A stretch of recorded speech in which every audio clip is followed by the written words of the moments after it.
Good morning. आज हम प्लेटो के आदर्श राज्य के सिद्धांत का अध्ययन करेंगे। प्लेटो ने अपने प्रसिद्ध ग्रंथ रिपब्लिक में आदर्श राज्य की अवधारणा का चित्रण किया है और अपने इस चित्रण में प्लेटो ने यह बताने का प्रयास किया है कि राज्य कैसा होना चाहिए। और इस वर्णन में उन्होंने कभी इस बात पर ध्यान नहीं दिया कि क्या विद्यमान राज्य आदर्श की इस स्थिति को प्राप्त कर सकते हैं, अर्थात राज्य आदर्श की उस अवस्था को प्राप्त कर सकते हैं या नहीं कर सकते। ये प्लेटो के लिए गौण प्रश्न रहा है, महत्वहीन प्रश्न रहा है। प्लेटो का चिंतन तो सिर्फ ये था कि राज्य का स्वरूप कैसा होना चाहिए, उसमें कैसी विशेषताएं होनी चाहिए, उसके क्या लक्षण होने चाहिए।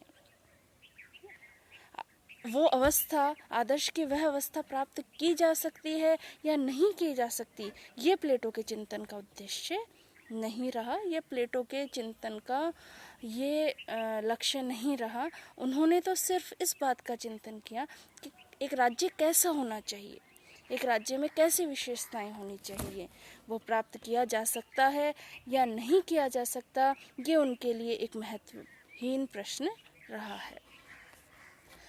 प्लेटो के आदर्श राज्य की अगर हम विशेषताएं देखें तो पहली विशेषता प्लेटो के आदर्श राज्य की है कि आदर्श राज्य का शासन दार्शनिक शासकों के हाथ में, दार्शनिक शासक के हाथ में होता है। दार्शनिक शासक एक ऐसा शासक जिसकी आत्मा सर्वश्रेष्ठ गुणों से युक्त हो, जिसमें श्रेष्ठ लक्षण विद्यमान हो, जिसका चरित्र श्रेष्ठ हो, जो अपना लक्ष्य समुदाय का हित ही माने, अर्थात समुदाय के हित में ही वह अपना हित माने और जो सत्य का अन्वेषक हो, ऐसा व्यक्ति आदर्श राज्य की बागडोर संभालेगा, आदर्श राज्य का शासन संभालेगा, ऐसा प्लेटो का मानना था। दूसरी बात प्लेटो ने ये कही, दूसरी विशेषता ये बताई कि आदर्श राज्य में जो दार्शनिक शासक होगा वह निरंकुश नहीं होगा।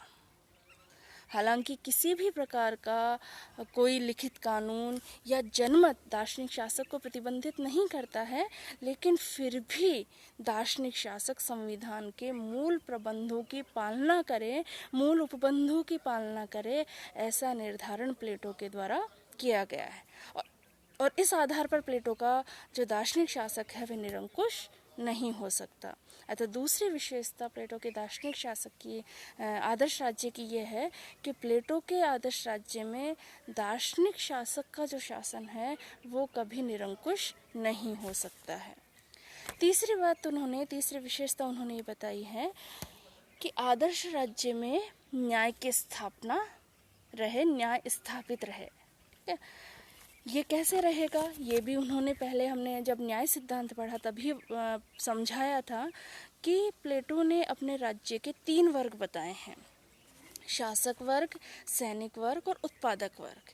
ये तीनों वर्ग अपना अपना कार्य करे और किसी अन्य वर्ग के कार्यक्षेत्र में हस्तक्षेप नहीं करे तो राज्य में न्याय की उत्पत्ति होती है। तो आदर्श राज्य की तीसरी विशेषता है कि राज्य में न्याय स्थापित रहे, न्याय प्रचलित रहे। चौथी विशेषता देखी जा सकती है, चौथी विशेषता जो प्लेटो ने बताई है कि आदर्श राज्य में 3 वर्ग होंगे नागरिकों के। न्याय सिद्धांत में भी हम ये बात पढ़ चुके हैं कि प्लेटो के आदर्श राज्य में समस्त नागरिकों को 3 वर्गों में बांटा गया है। एक वर्ग है शासक वर्ग, दूसरा वर्ग है सैनिक वर्ग और तीसरा वर्ग है उत्पादक वर्ग। ये सारे वर्ग अपना अपना विशेष कार्य करते हैं। दार्शनिक वर्ग जो है अर्थात शासक वर्ग जो है वो राजनीतिज्ञता से संबंधित कार्य करते हैं, सैनिक वर्ग राज्य की रक्षा से संबंधित कार्य करता है और उत्पादक वर्ग में हम श्रमिक, कृषक आदि को शामिल करते हैं जो कि समाज में उत्पादन संबंधी कार्यों को संपादित करते हैं। ठीक है, प्लेटो ने जो प्रथम 2 वर्ग हैं, शासक वर्ग और सैनिक वर्ग, इनको अभिभावक वर्ग का नाम दिया है। अगली विशेषता जो प्लेटो के आदर्श राज्य की है वो है कार्यात्मक विशिष्टीकरण या कार्य विशिष्टीकरण का सिद्धांत प्लेटो के आदर्श राज्य में लागू होता है। अर्थात किसी भी व्यक्ति को उसकी योग्यता या उसके गुण के आधार पर कार्य दिया जाएगा तो उस कार्य में व्यक्ति विशिष्टता प्राप्त करेगा, ऐसा प्लेटो का मानना है। और यही विचार अपने न्याय सिद्धांत के माध्यम से प्लेटो ने प्रतिपादित किए हैं, जिसमें प्रत्येक व्यक्ति को अपनी योग्यता के अनुसार कार्य दिया जाता है। और यदि व्यक्ति को योग्यता के आधार पर, उसके अपने गुणों के आधार पर कार्य मिलेगा तो उस कार्य में विशिष्टता आएगी, उस कार्य में कुशलता आएगी, ऐसा प्लेटो का मानना है। इसलिए कार्यात्मक विशिष्टीकरण का सिद्धांत भी प्लेटो के आदर्श राज्य का एक गुण, एक विशेषता है।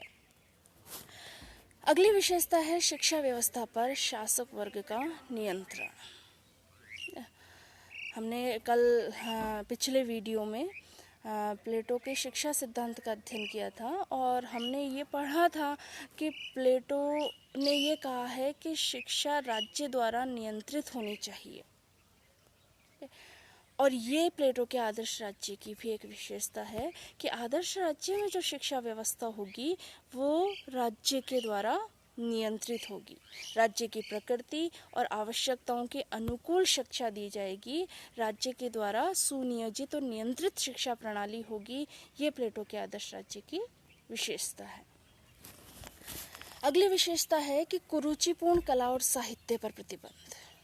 ठीक है, प्लेटो का जो आदर्श राज्य है वो ऐसे सभी साहित्यिक कृतियों, ऐसी सभी कलाकृतियों पर प्रतिबंध लगाने के लिए शासक को कहता है जो कि व्यक्ति के व्यक्तित्व पर, उसके चरित्रों पर बुरा प्रभाव डालती हों। अर्थात जो भी कृत्य, जो भी साहित्य, जो भी कलाकृतियाँ व्यक्ति के चरित्र पर बुरा प्रभाव डालती हो, व्यक्ति के व्यक्तित्व पर बुरा प्रभाव डालती हो, उन सभी पर प्रतिबंध लगाने की बात भी प्लेटो कहते हैं। और ये प्रतिबंध कौन लगाएगा? राज्य। राज्य के द्वारा जो भी कुरुचिपूर्ण कला और साहित्य हैं, कृत्य हैं, जो व्यक्ति को प्रभावित करते हैं, उन पर प्रतिबंध राज्य के द्वारा लगाया जाएगा। अगली विशेषता है आदर्श राज्य में साम्यवादी व्यवस्था। ठीक है, प्लेटो का जो आदर्श राज्य है उसमें साम्यवादी व्यवस्था को लागू किया गया है। साम्यवादी व्यवस्था मतलब कि राज्य का जो शासक और सैनिक वर्ग है उसकी न तो अपनी कोई संपत्ति होगी और न कोई परिवार होगा। ठीक है, जिससे क्या होगा कि ऐसी परिस्थितियां उत्पन्न होगी जिससे जो अभिभावक वर्ग है, अर्थात अभिभावक वर्ग किसे कहा है प्लेटो ने? सैनिक वर्ग को, शासक वर्ग को अभिभावक वर्ग कहा है। तो अगर परिवार या संपत्ति नहीं होगी इनकी तो ये अभिभावक वर्ग अपने कर्तव्यों का श्रेष्ठतापूर्ण संपादन कर सकते हैं, ऐसा प्लेटो का मानना है। इसलिए उन्होंने अपने साम्यवादी सिद्धांत में परिवार का साम्यवाद और संपत्ति का साम्यवाद, दो प्रकार का साम्यवाद बताया। और अभिभावक वर्ग को अर्थात सैनिक वर्ग और शासक वर्ग को परिवार और संपत्ति से दूर रखने का प्रयत्न किया ताकि ये अपने कर्तव्यों का श्रेष्ठ तरीके से, श्रेष्ठता से संपादन कर सके। एक विशेषता आदर्श राज्य की यह है कि प्लेटो ने अपने आदर्श राज्य में स्त्री और पुरुष दोनों को समान अधिकार दिए हैं। घर की चार दीवारी से बाहर निकलकर शिक्षा के क्षेत्र में, शासन के क्षेत्र में, ये सभी क्षेत्रों में स्त्री और पुरुष समान अधिकार रखते हैं, ऐसा प्लेटो का मानना है। ऐसा उन्होंने अपने आदर्श राज्य की विचारधारा में वर्णित किया है। एक और विशेषता प्लेटो के आदर्श राज्य की है सर्वाधिकारवादी राज्य।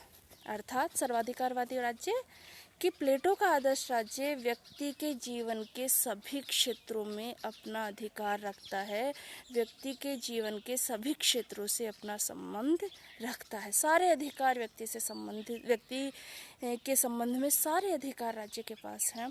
तो प्लेटो के आदर्श राज्य की एक विशेषता सर्वाधिकारवादी राज्य भी है। तो प्लेटो ने जो भी वर्णित किया अपने आदर्श राज्य की अवधारणा में, उसमें ये प्रकट होता है कि प्लेटो के आदर्श राज्य का अनिवार्य तत्व समुचित नेतृत्व और समुचित सुरक्षा रहा है। और इस आदर्श राज्य की नींव न्याय और शिक्षा जैसे आधार स्तंभों पर टिकी हुई है। धन्यवाद।